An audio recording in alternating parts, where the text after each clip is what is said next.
At the same time, investors were shaken by rumours that the Woods Hatton Forsyth Bank was about to collapse. This bank had underwritten and guaranteed many of Rouget Dory's investments. At the time, I spoke to the bank's chief executive, Sir Philip Friend. We're conducting an internal inquiry into various financial transactions recently undertaken by the bank. You mean you're looking for the bank's money? Broadly, yes.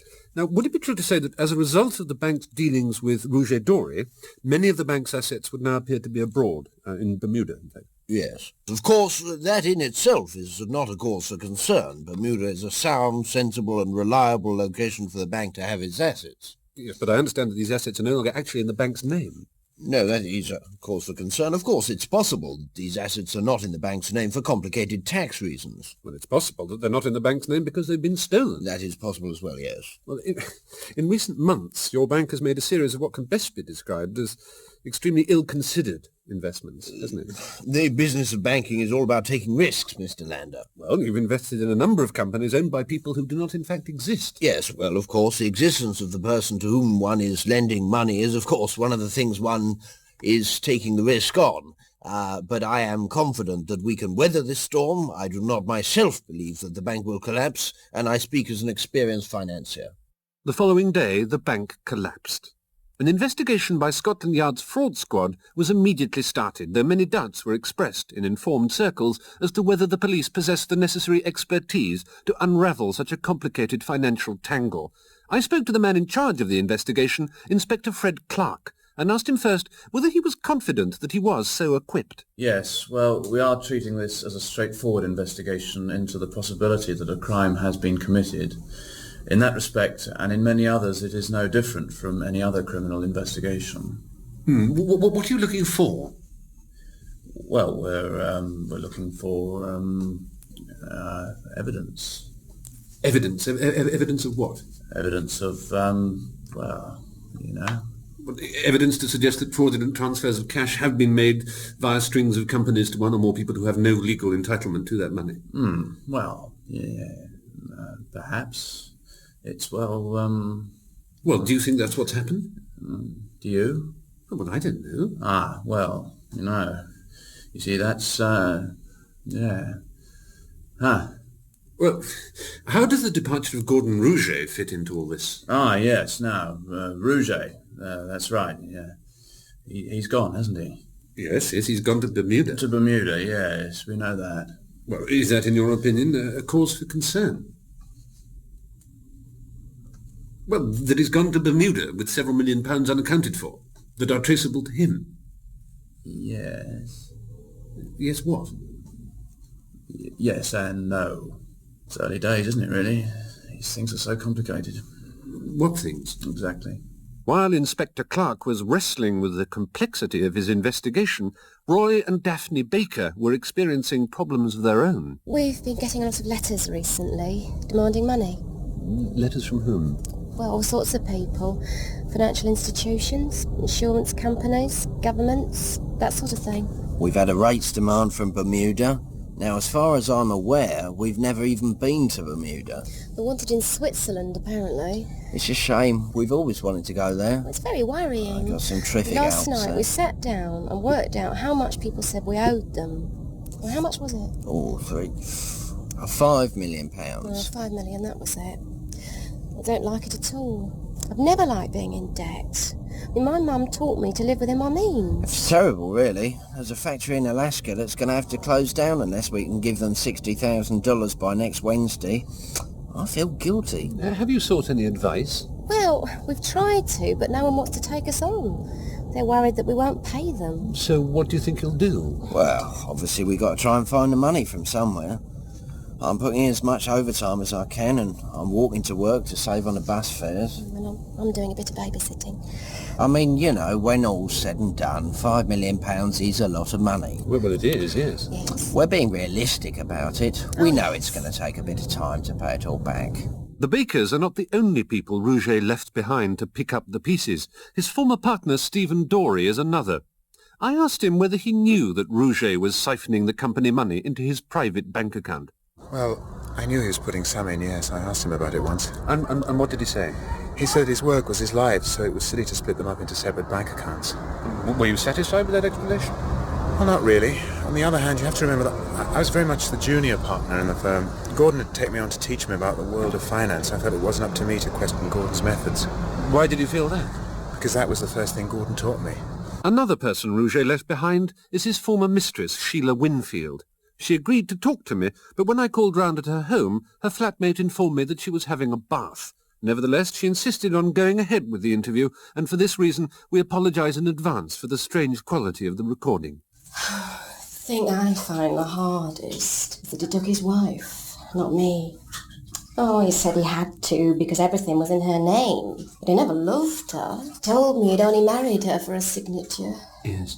It was me he loved. He brought me all sorts of things, like that dressing gown over there. Oh, yes. It's real panda fur, you know. This dressing gown is made from the fur of a panda? No, 3. There's not enough on one. Oh. Actually, although it's different, not all that nice, really. See, you just can't get the bamboo stains out. No. Tell me about Gordon, Sheila. Me and Gordon wasn't just a physical thing. No. He was very interested in what I thought. He was always asking me things like whether I thought I was pregnant and whether I thought it would be fun to do it in a field. Can you reach over and get the soap, Mr. Lander? It's near you, actually. Oh. We had a special relationship, you know. Yes. Oh, he spent a fortune on clothes for me. Bought me an SS uniform, a nurse's uniform, schoolgirl's uniform. What sort of man was he, do you think? Oh, he had a great sense of fun. I used to like the sound of his laughter, even when he was caning me. I'd have done anything for Gordon. And he really cared for me, too. I mean, even when there was a group of us in bed together, he always talked to me the most. Life's so lonely since he's gone, Mr. Lander. Yes, well, my wife's sister is also in this, alone, and it's very difficult for a woman, my wife tells me. Woman needs a man, Mr. Lander. To this day, Gordon Rouget has remained in Bermuda. Earlier this week, I flew out there to talk to him. I asked him first whether he intended to pay back the money he owed. I don't owe any money. The company did, and that has been dissolved. But don't you feel responsible to all the investors who trusted you? I have done nothing I'm ashamed of. I'm prepared to meet any of my investors face to face. I have nothing to fear. Well, of course, you are a black belt in karate, aren't you? Yes, but I'm sure it won't come to that. Don't you feel any guilt about what you've done? I have done nothing to feel guilty about. I've suffered as much as anybody over this. When the company crashed, the bottom fell out of my world. Well, you seem, if I may say so, to be living very comfortably out here. Fortunately, there was another world underneath. Gordon Rouget is not the only party to this affair for whom it has not been a total disaster. Earlier this week, the government announced that it was intending to participate in a rescue bid to save the Woods Hatton Forsyth Bank.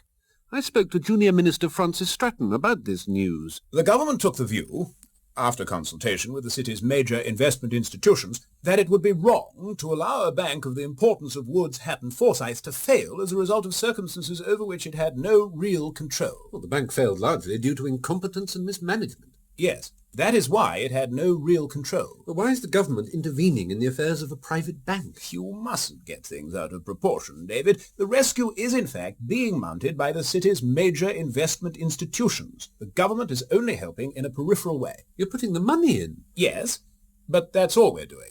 The rest of the operation is being handled entirely by the city's major investment institutions. Does this mean that investors will be able to recover their money? Some will, yes. Those who have first call on the bank's assets. And who are they? The city's major investment institutions. Woods Hatton Forsyth's chief executive, Sir Philip Friend. We considered the situation very carefully and came to the conclusion that the only sensible solution to the problem was for us to be rescued. We told the government of our decision, and naturally they complied with it. Why naturally? It would have been unthinkable for a bank with our reputation to be allowed to go to the wall. But it did go to the wall. Yes, but it came away again. Now, after the events of the last few weeks, wouldn't people be entitled to start losing faith in the city? No. One shouldn't let the occasional blemish distort our perception of the city. The city does a great deal of good for the country. How? In all sorts of ways. It is, for example, a tremendous source of invisible earnings. And what form do these take? They don't take any form, they're invisible. but they're there and they play an important part in the economy of the country. Yes, but even if the city does indeed bring money into the country, very little of it actually leaves the city itself, does it? Quite a lot comes home with us to Surrey for the night. Yes, but in the main it stays in the city. Yes. And what doesn't tends to go out in fraud. Fraud is a sign of a healthy, vibrant economy. Is it? Of course it is. If the economy wasn't healthy, there wouldn't be any money around to defraud, would there? We end this week with the Bakers. What effect has their experience had on their lives? Well, it's been devastating, really, hasn't it? Yeah. People just don't trust us anymore. Can't get credit anywhere. We have to pay the milkman one bottle at a time. He won't let go of it until we've dropped the change into his other hand. Roy's mother won't accept a cheque for a birthday. Still, we're making progress. How much have you paid back so far? £207.60. We're getting there, aren't we, love? Delve Special was presented by David Lander with the assistance of Stephen Fry.